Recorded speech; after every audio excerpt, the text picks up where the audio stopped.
जिस धर्म का व्यक्ति हो, चाहे जिस वर्ण का व्यक्ति हो, प्रत्येक धर्म वाले ने, प्रत्येक वर्ण वाले ने भगवान को पुकारा जरूर है कि प्रभु अब बहुत हो गया, अब थोड़ा ये जगत के लोगों को श्वास प्रदान कर दीजिए, सांस दे दीजिए, थोड़ी सी श्वास दे दीजिए, बहुत हो गया।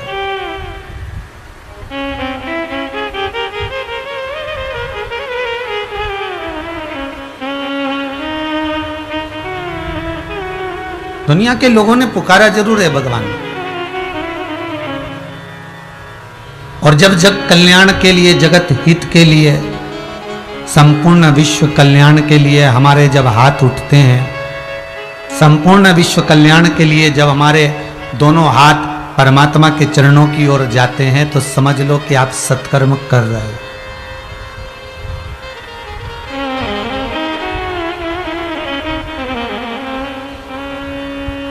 बहुत छोटी सी बात है, समझ जाएं तो अच्छा है। प्रतिदिन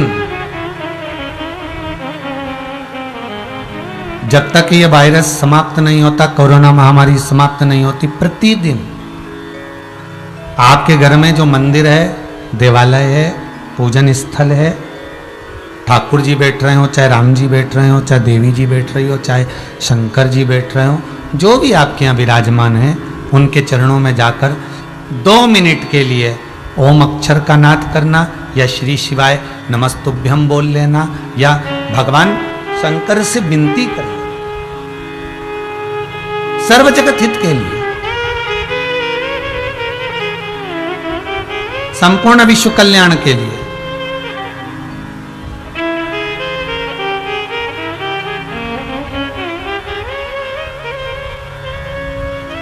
और संपूर्ण विश्व के कल्याण के लिए तो देवता भी अग्रणी रहते हैं महाराज। जिस समय पर माता सती अपने प्राणों को त्यागी और माता सती के शव को लेकर भगवान शंकर ने अपने कंधे पर लिया, और कंधे पर लेकर भगवान शंकर माता सती के शव को यहां वहां क्रोध में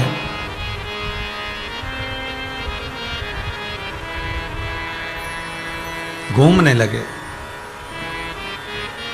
तब स्वयं भगवान विष्णु सम्मुख में आकर खड़े हो गए, और भगवान विष्णु ने देखा कि सती के शव को लेकर भगवान भूत अधिपति भूतनाथ भगवान शंकर कैलाशी अविनाशी शिव क्रोध में लाल होकर जहां तहां भ्रमण कर रहे हैं। सुदर्शन चक्र को उठाकर, जो चक्र भगवान शंकर ने भगवान विष्णु को दिया था, वही चक्र से भगवान विष्णु स्वयं माता सती के शरीर के टुकड़े कर रहे।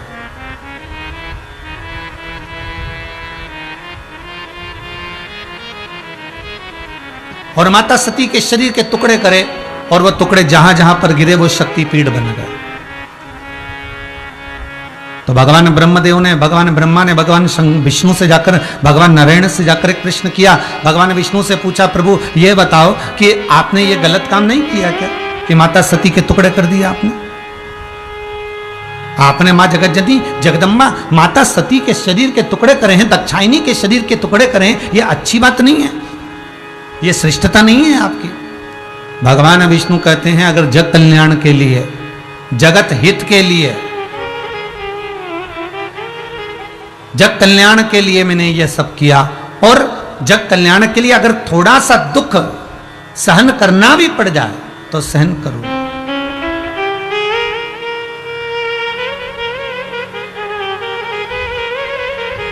एक मां अपने छोटे से बच्चे को जब लेकर जाती है ना, और जब वो उसको टीका लगता है, इंजेक्शन लगता है बाल्यावस्था में, छोटा सा बच्चा, और उस बच्चे को लेकर मां जाती है, और मां कहती है इसको टीका लगा दीजिए, इसको इंजेक्शन लगा दीजिए, और क्रम वाइज उस बच्चे को इंजेक्शन लगते हैं। डॉक्टर खुद कहते हैं अब इतने महीने पर लेके आना, इतने दिन बाद लेकर आना, और वो बच्चे को लेकर जाती है 15 दिन में, 20 दिन में, 12 दिन में, 8 दिन में, 10 दिन में, 14 दिन में, 3 दिन में, जैसे जैसे लेकर पहुंचती है। मां को मालूम है, माता को यह ज्ञात है, माता के मन में यह भाव है कि ये बच्चे को कष्ट होगा, दर्द होगा, दुख होगा, हो सकता है कि इसको रात्रि में नींद भी ना आए और ये उथल पुथल करता रहे, रात्रि में हो सकता है सो भी ना पाए, बुखार भी आ जाए। माता को ये सब मालूम है और माँ ये सब जानती है, उसके बाद भी माँ उस बच्चे को इंजेक्शन लगवाती है, माँ उस बच्चे को टीका लगवाती है। क्यों? क्योंकि माँ कहती है कि मैं अपना हित ना देखूं, इस बच्चे का हित देखूं, इस बच्चे का।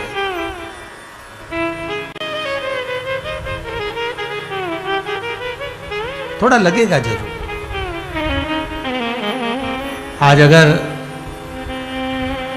संपूर्ण भारत की भूमि पर पुलिस प्रशासन थोड़ा सा प्रेशर दे रही है, घर में रहो, बाहर मत निकलो, दरवाजा बंद कर कर रखो, थोड़ा दुकानें बंद कर कर रखो, तुम अपने घर में रहो, थोड़ा उनका क्रोध दिख जरूर रहा है, पर इससे फायदा आपका है। प्राण रहेंगे तो दुकान पर बैठ भी जाओगे, प्राण रहेंगे तो 4 फैक्ट्रियां भी लगा लोगे, शरीर रहेगा, प्राण रहेंगे तो परिवार में गाड़ी और बंगले का सुख भोग भी लोगे। और अगर मालूम पड़े दुकान खोलकर बैठ गए और वायरस लग गया, कोरोना जैसी महामारी लग गई और मालूम पड़े हॉस्पिटल में पड़े रहे और आखिरी में राम नाम सत्य हो गया, तो फिर वो कमाने का लाभ क्या होगा? थोड़ा कष्ट जरूर होगा, होगा थोड़ा कष्ट।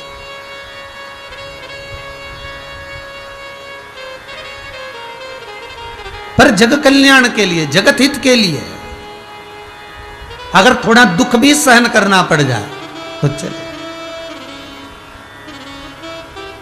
श्री सुखदेव जी महाराज जो भगवान शंकर का ही एक अंश माने जाते हैं, जिस समय पर भगवान सुखदेव जी महाराज स्वयं एक तोते का एक छोटा सा बच्चा, जिस समय पर भगवान अमर गुफा में शंकर भगवान माता पार्वती को अमर कथा श्रवण करा रहे हैं और एक कौटर में एक तोती बैठी है और कथा सुनाने के समय पर भगवान शंकर मां पार्वती से कहते हैं, पार्वती कथा मैं तुझे श्रवण करा रहा हूं, तो सुनने बैठी के है यहाँ पर एक बात मैं तुझसे कहना चाहूंगा कि ये त्रिशूल है और इस त्रिशूल को लेकर चारों तरफ घूमकर आ जा, जिस कथा को मैं तुझे श्रवण कराऊं वो कथा कोई दूसरा ना सुने। पार्वती त्रिशूल लेकर जाती है, चारों तरफ घूमकर आती है, सबको भगा कर आ जाती है और पार्वती मैया कथा को सुनने के लिए बैठ जाती है। शंकर भगवान कथा कहना प्रारंभ कर देते, पार्वती कथा सुनना प्रारंभ कर देते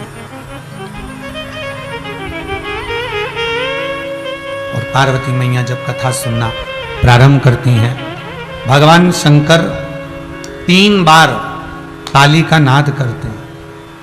भगवान भूताधिपति भगवान शंकर 3 बार ताली का नाद करते हैं और ताली का नाद करते से ही तोती का प्रसव हो जाता है और तोती के गर्भ का अंडा कोटर में गिर जाता है। शिवजी पार्वती मैया को अमर कथा सुनाते रहते हैं।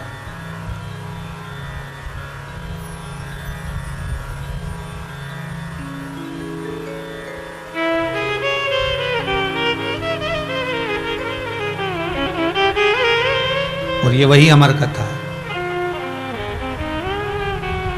जो भगवान शंकर बड़े भाव से अपने हृदय चित्त में धारण कर कर रखे थे। पार्वती मैया श्रवण करती है, पर कुछ देर बाद माता पार्वती के नैनों में निंद्रा समाहित हो जाती है, मां सो जाती है।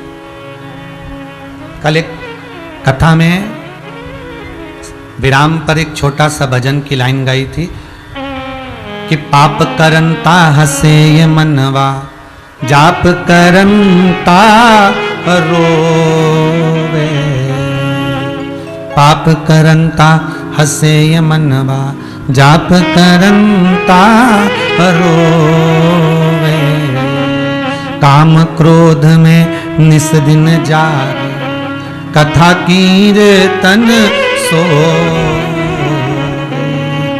ऐसी फूटी गई तकदीर, कहो ना कैसे तारो।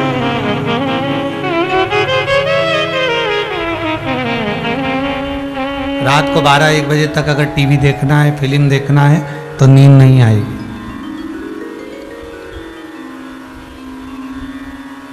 बारह 1-1 बजे तक नाटक देखना है, फिल्म देखना है, सीरियल देखना है तो नींद नहीं आएगी। और मालूम पड़े किसी ने ले जाकर तुमको सुंदरकांड के पाठ में बिठा दिया, क्योंकि ज्यादातर जगह जगह पर सुंदरकांड का जो पाठ होता है ना, वो रात को ही होता है, फ्री समय पर।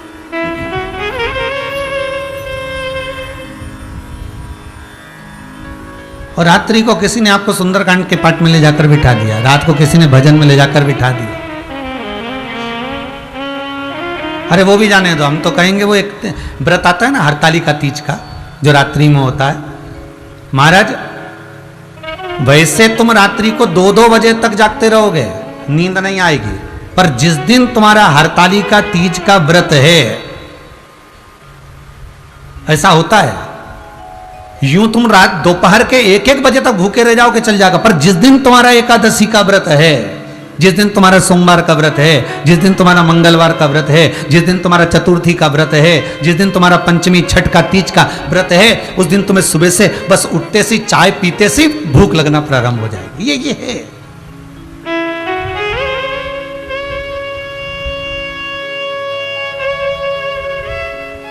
ऐसे आप रात को 12-12 बजे तक 1-1 बजे तक जगते रहो, पर हरतालिका तीज के दिन जैसे ही पूजन का दिन आता है, रात्रि जैसे जैसे शाम मर्द पहली पूजन हुई, दूसरी पूजन हुई, और मालूम पड़े नैनों में नींद समाहित होने लगती है। आप कहीं पर जाओ सत्संग में, भजन में, कीर्तन में, रात्रि के समय पर बैठे बस नींद आना प्रारंभ हो जाएगी। पर जहाँ वो कहे ना कि भाई ऐसा क्यों होता है, उसका कारण क्या है। लोग शादी में डीजे पर कितना नाचते हैं, नींद नहीं आती, और भजन में बैठते हैं और नींद आने लगती है, कथा में बैठे और नींद आने लगती है। उसका एक कारण ये भी हो सकता है क्योंकि नींद हमेशा अच्छी जगह पर ही आती है, नींद हमेशा मखमल के गादी तकिए पर ही आती है, नींद हमेशा डनलप के गद्दे पर ही आती है, नींद हमेशा सुकून की जगह पर ही आती है। और ये डीजे, ये डिस्को, ये नाटक, ये सीरियल, ये फिल्में, ये जितनी भी हैं, ये सेज सुख की नहीं है, ये मखमल के गादी तकिया नहीं है, ये कांटों की सेज है। इसलिए नाटक में, सीरियल में, डिस्को में, पार्टी में, शादियों में नींद नहीं आएगी, पर सत्संग में, भजन में, कीर्तन में, स्मरण में, नामावली में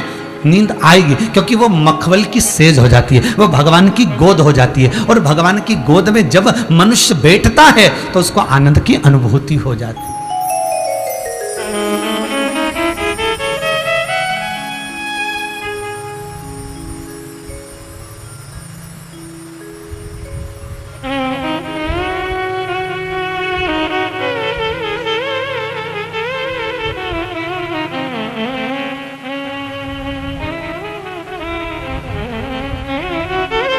तुम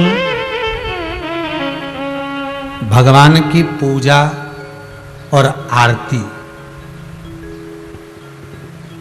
मशीनों के भरोसे पर छोड़ दिए। अभी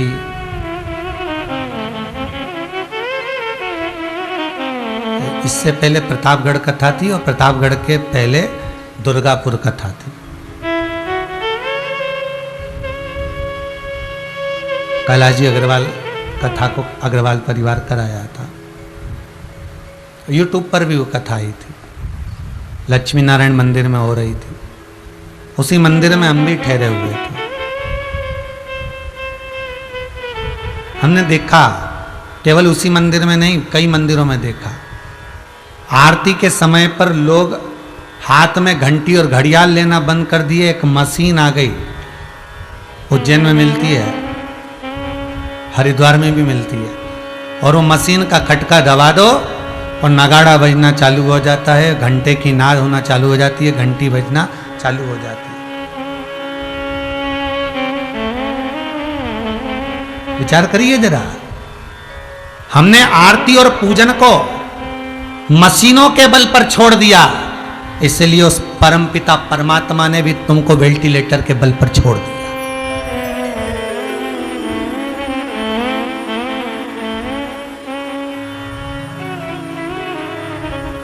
दुर्गापुर कथा करने गए तो हमने वहां भी देखा, वो बटन चालू कर देते महाराज जी और घंटियां बजना चालू हो जाती और नगाड़े बजना चालू हो जाते हैं। अब पूजा और आरती भी अगर मशीनों के बल पर हो रही है और तुमने भगवान की आरती और पूजन को मशीनों के बल पर अगर छोड़ दिया है तो भगवान ने भी तुम्हें मशीनों के बल पर छोड़ दिया।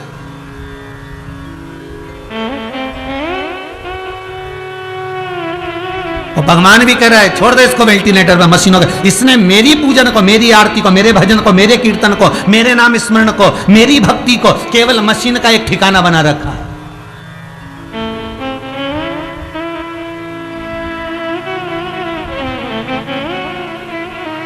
कोई कह रहा था भगवान हमारी सुनता क्यों नहीं, हमने हमारे एक कोई माता ने कहा हमारे पति चले गया इस कोरोना महामारी में, मैंने भगवान से इतनी विनती करी, इतनी पूजन करी, इतनी अर्चना करी, भगवान ने मेरी एक नहीं सुनी, भगवान ने मेरी जरा सी ना सुनी। हमने कहा माँ निवेदन है आपसे, पूरा लंबा समय निकाल कर देखिए पूजन में कितने समय से जुड़े हो आप, पूरा लंबा समय निकाल कर देखिए आप भगवान की भक्ति में कितने जुड़े हो आप। एक गुरुजी ने एक शिष्या से पूछा तुम्हारे ससुर की उम्र कितनी है? गुरुदेव 22 साल। तुम्हारी सास की उम्र कितनी है? गुरुदेव 38 साल। गुरुदेव फिर पूछे तुम्हारी उम्र कितनी है? 52 साल। तुम्हारे पति की उम्र कितनी है? कल पैदा हुआ है। पत्नी कह रही। सास को गुस्सा आ गया जो सामने बैठी थी, उठकर खड़ी हो गई, महाराज ये मेरी बहू ने अपनी उम्र सही बताई, बाकी के सब झूठा बताया। ससुर 22 साल का है, मैं 38 साल की हूं, इसका पति कल पैदा हुआ तो शादी किसके साथ हुई इसकी? इसने केवल अपनी उम्र सही बताई, बाकी की सारी उम्र गलत बताई। गुरुजी हाथ जोड़कर बोले मां आप बैठ जाओ, गुस्सा मत करो, मैंने आपकी बहू से आपकी उम्र पूछी है और वो उम्र नहीं जो तुम्हारी है, मैंने आपकी बहू से केवल वो उम्र पूछी है कि कौन कितने समय से भगवान की सेवा में लगा है। ससुर भले 80 साल का हो गया पर 22 साल से भगवान की पूजन कर रहा है। सास भले 70 साल की हो गई पर 38 साल से भगवान का भजन कर रही है। पति भले 60 साल का हो गया पर कल से भगवान की सेवा में लगा, इसलिए कल से ही पैदा हुआ। हमारी सही उम्र का अंदाजा हमें कहे कहां? 2 अगरबत्ती को लगा देना तुम पूजन समझते हो, अगरबत्ती को लगा देना पूजन समझते हो, भगवान के सामने दिया जला देना पूजन समझते हो, भगवान के मंदिर में जाकर 1 लोटा पानी चढ़ा देना पूजन समझते हो, भगवान के मंदिर में जाकर बेलपत्र चढ़ा देना, धतूरा चढ़ा देना पूजन समझते हो। यह पूजन नहीं है। भगवान के मंदिर में जाकर एक क्षण बैठकर उस परमात्मा से दिल की बात कह देना। भले तुम कुछ दिया लगाओ ना लगाओ, अगरबत्ती लगाओ ना लगाओ, तुम भगवान पर जल चढ़ाओ ना चढ़ाओ, बेलपत्री चढ़ाओ ना चढ़ाओ, पर मंदिर में जाकर, अर्थात मंदिर नहीं भी गए हो, अपने ही घर में रहकर अपने हृदय को साफ कर लेना, निर्मल कर लेना और किसी के प्रति भेदभाव नहीं रखना, किसी के लिए अपशब्द नहीं कहना, किसी के लिए ताना नहीं देना, किसी के लिए गाली नहीं देना, किसी के लिए आड़ा टेढ़ा ना कहना, यह पूजन से बढ़कर भी पूजन है साहब। फिर तो तुम्हारी कथा और वो शिशुपाल की कथा में क्या अंतर है? वो शिशुपाल भगवान के सामने खड़ा है और भगवान करे दाऊ दादा ये मेरी बुआ का लड़का है, इसको समझा दो, ये गालियों पर गालियां दे रहा है, सहन नहीं करूंगा मैं, इसको कह दो आप ये मेरी बुआ का लड़का है। अब शिशुपाल बुआ का लड़का है, भगवान के सामने खड़ा है, भगवान के सम्मुख में खड़ा है, उसके बाद भी भगवान उसके प्राणों को हर लिए, उसकी गालियां पूर्ण होने पर। उसका कारण क्या था? जब बुआ का बेटा था तो भगवान को मारना नहीं था।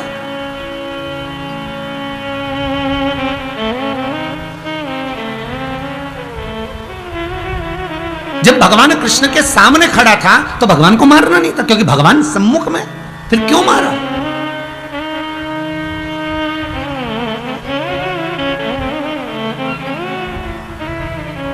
क्यों मारा? किस लिए?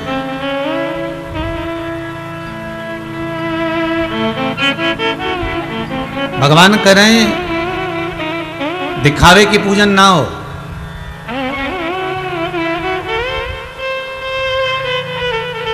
भोजन में झूठे किए हुए हाथ को पानी से धोया जा सकता है।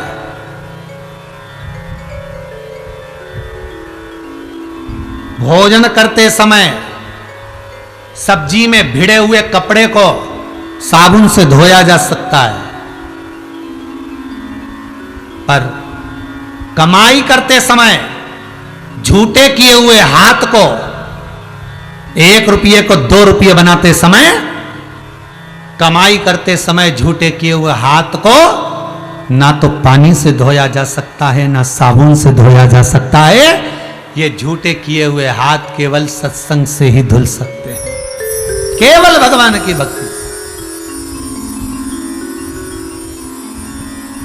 तो फिर वही वाली बात याद कर लीजिए, धन होगा तो चोरों की नजर जरूर होगी, सुंदरता होगी तो लुच्चों की नजर जरूर होगी, और अगर हृदय में शंकर की भक्ति होगी तो उस महादेव की नजर तुम पर जरूर होगी। ये पक्का है। उस नजर को आपके ऊपर रखना। तो हमें कपड़े कैसे पहने उससे मतलब नहीं रखना, हमें वस्त्र कैसे पहने उससे मतलब नहीं रखना, हमें भीतर से साफ होना, हमें अंदर से साफ होना, हमें भीतर से निर्मल होना।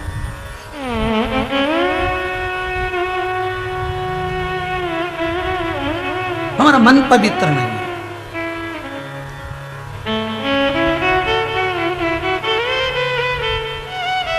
हमारा मन पवित्र।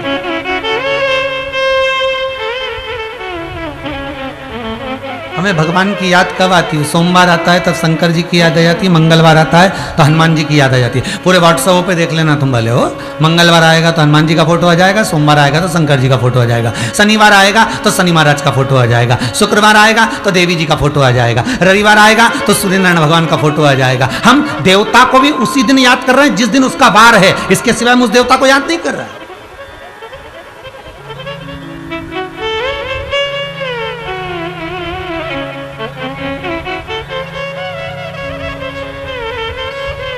हमने देवताओं को भी वार के बारे में बांट लिया है। सोमवार है, शंकर जी को याद कर लो, आज सोमवार है मैं शंकर जी के मंदिर जाऊंगी, आज सोमवार है मैं शंकर की आराधना करूंगी, आज सोमवार है मैं शिव का स्मरण करूंगी।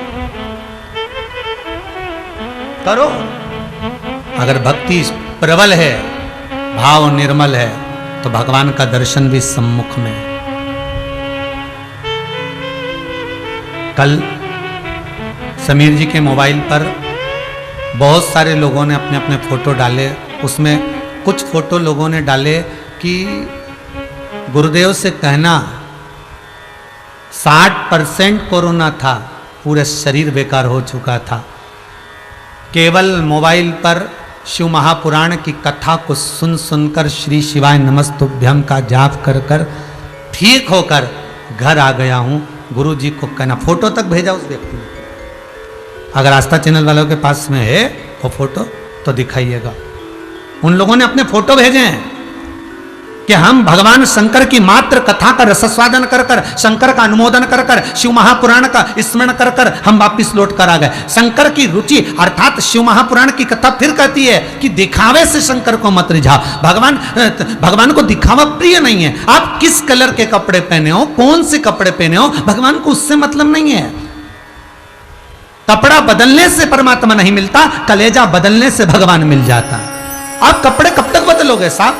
कपड़ा तो उस लंकाधिपति रावण ने भी बदला था, संत का चोला पहन लिया था, और ऐसा चोला उस संत का पहना और रावण सीता को हर कर चले गया कि वो संत का चोला आज भी कुंभ के मेले में सबसे पहले धोया जाता है तो भी साफ नहीं हो पाता। कपड़े बदलने से क्या होगा? इस चित्त वृत्ति को बदलना, इस मन को बदलना, इस भाव को बदलना।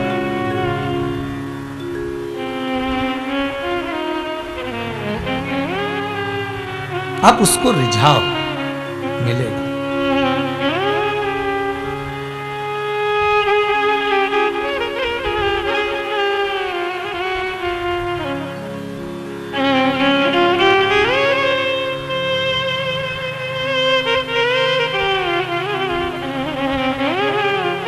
महाराज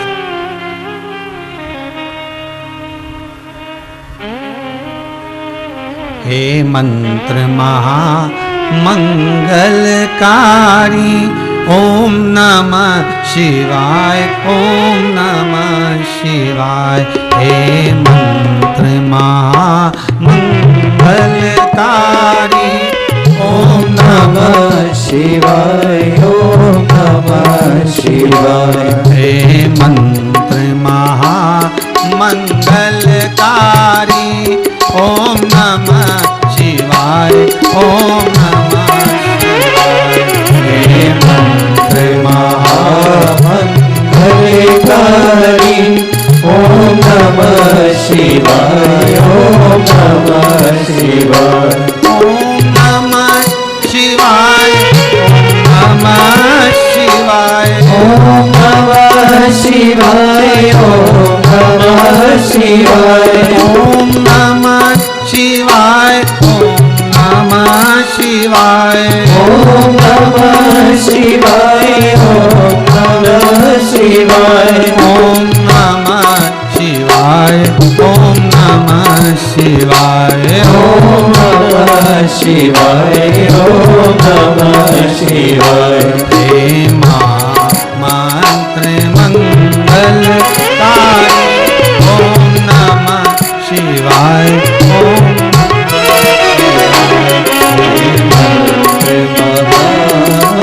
मंगलकारी, ओम नमः शिवाय, ओम नमः शिवाय।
जिस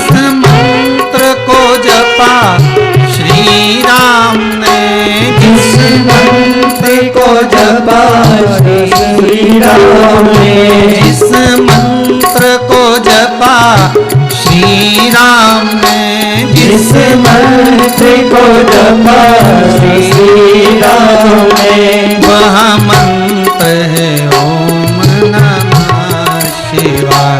वह मंत्र है ओम नमः शिवाय। हे मंत्र महामंगलकारी, ओम नमः शिवाय, ओम नमः शिवाय। हे मंत्र महामंगलकारी, ओम नमः शिवाय, ओम नमः शिवाय।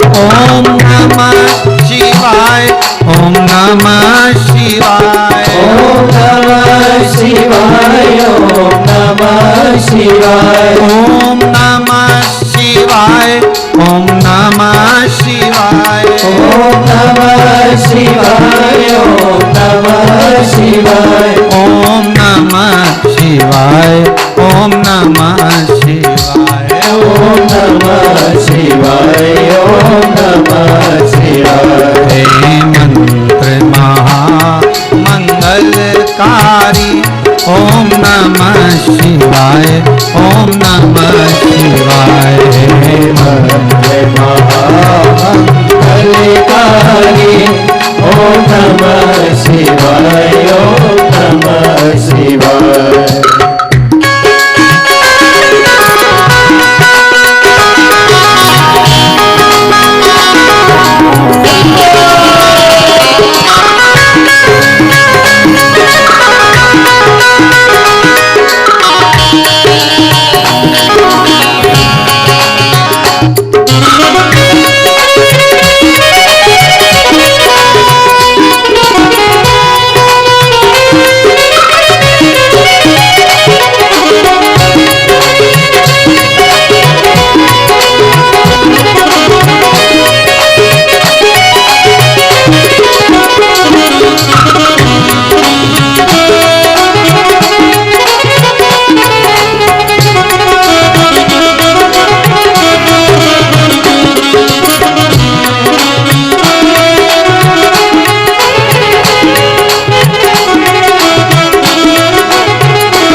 मंगलकारी।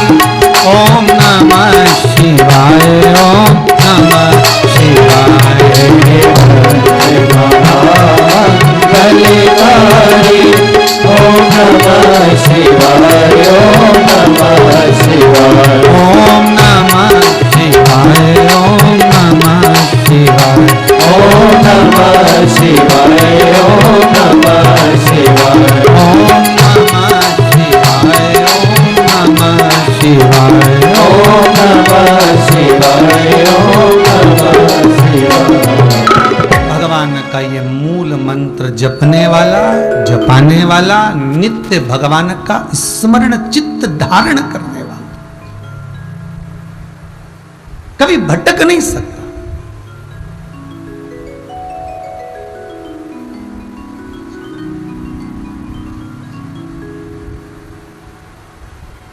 हाँ, इतना जरूर है, तोते के बच्चे ने कथा सुनी, व्यास जी के घर में गया, बेटिका के गर्भ से जन्म लिए, शुकदेव नाम पड़ गया।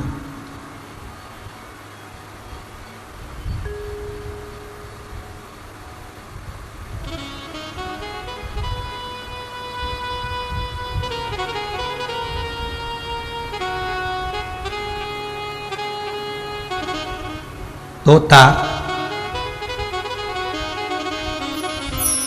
आप लोग कभी मिट्ठू को, तोता को देखना, नीम पर बैठेगा, आम पर बैठेगा, बड़ा चतुर होता है। कांटे की झाड़ी पर कम बैठता है, पर वही तोता, वही सुखदेव जी महाराज जो जन्म लेने के बाद अवस्था धारण कर कर वन को जाने लगे और श्री वेद व्यास जी महाराज उनको पकड़ कर लेकर आए। चलो, कहाँ जा रहे हो? महाराज, मेरा मन नहीं है गृहस्थाश्रम में पढ़ने का, मैं तो बैरागी में, त्यागी में, सन्यासी बनकर अपनी जिंदगी जीना चाहता हूं, मेरा मन नहीं है गृहस्थाश्रम में पढ़ने। वेद व्यास जी कहते हैं कि सबसे बड़ा आश्रम ही गृहस्थाश्रम है। सबसे बड़ा आश्रम कौन सा? गृहस्थाश्रम। घर के अंदर रहो और गृहस्थाश्रम में रहकर अगर मुख से भगवान का नाम निकल गया तो आनंद की अनुभूति हो गई।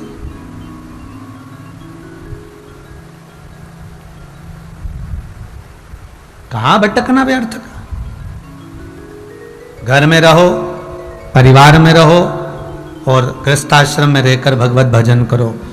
सुखदेव जी महाराज राजी नहीं हुए, वेद व्यास जी ने उनको खूब समझाया, बड़ी मुश्किल से राजी, बड़ी मुश्किल से।